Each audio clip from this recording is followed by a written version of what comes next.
Once upon a time, there was a burglar, and he was doing what burglars usually do out in the middle of the night, casing up all the houses, when he came across a house where there was patently nobody in, and it was a great big house, long drive. He thought, oh, this is going to be worth it.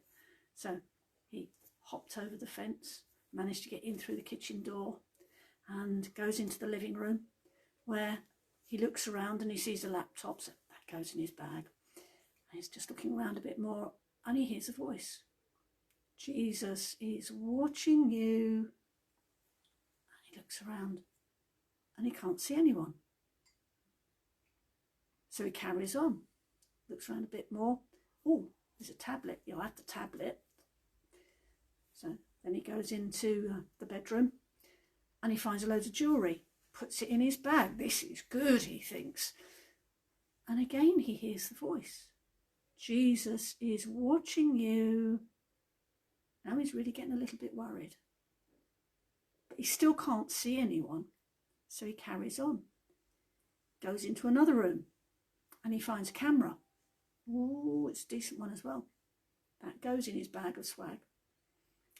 Keeps going round the house. And again he hears the voice. Jesus is watching you. Finally, he comes into another room and he sees that in a cage there is a parrot.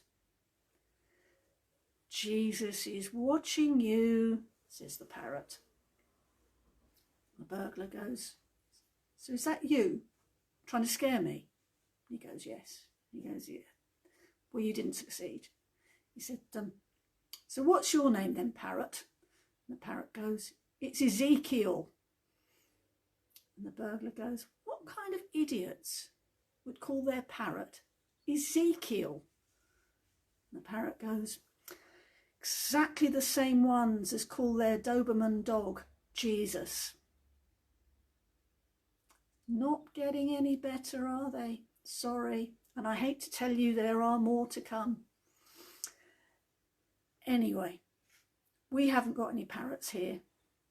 I remember when I was a child, I had a best friend and they had a myna bird. They actually owned the local cafe. And we used to think it was wonderful because all the truckers and everybody used to teach this myna bird rude words.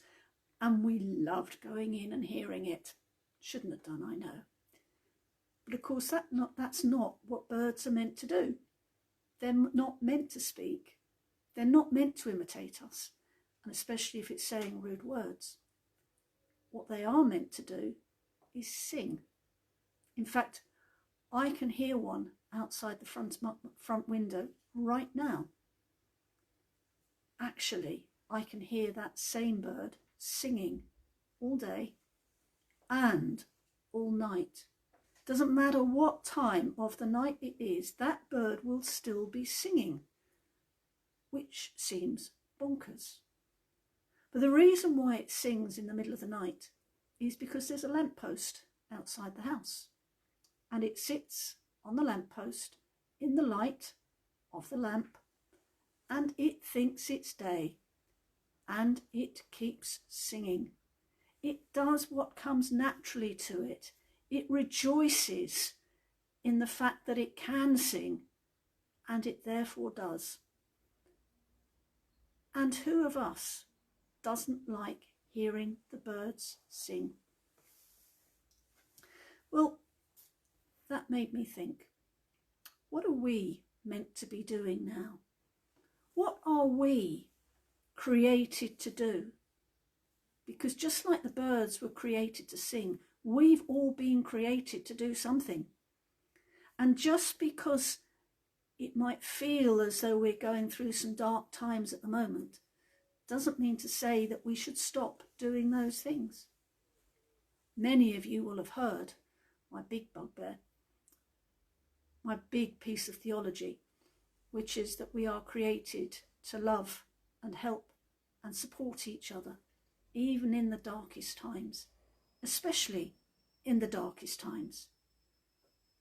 It might feel as though this is a dark time now, but let us remember to keep doing all those things that we were created to do and let us enjoy doing them. Let us be like the bird singing in the middle of the night, and let us bring some joy to all those who hear us. So God bless and stay safe.